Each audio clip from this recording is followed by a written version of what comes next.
Good morning বন্ধুরা, সবাই কেমন আছো? আমিও ভালো আছি। তো আজকের ওজনটা দেখি কমলো না বাড়লো, এটা তো তোমাদেরকে দেখাতে হবে, তোমাদেরকে প্রমিস করেছি যখন। তো চলো ওজনটা দেখে নিই।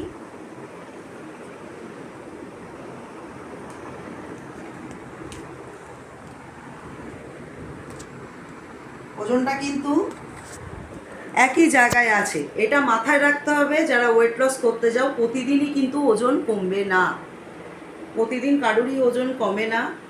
মাসে 4 থেকে 5 কেজি ওজন কমা মানে কিন্তু বিশাল ব্যাপার। তো এটা মাথায় রাখতে হবে, অধৈর্য হলে হবে না। ওয়েট লস করা মানে কিন্তু একটা বিশাল বড় ধৈর্যের ব্যাপার। তো যারা ওয়েট লস করেছো বা করো তারা জানো কতটা ধৈর্য আর মানসিকভাবে ভীষণভাবে স্টেবল থাকতে হয় এটাতে নিয়ে। তো সবাই খুব ভালো থাকো, সকালবেলার বেশি জ্ঞান দেবো না তোমাদেরকে। খুব ভালো থাকো, সুস্থ থাকো।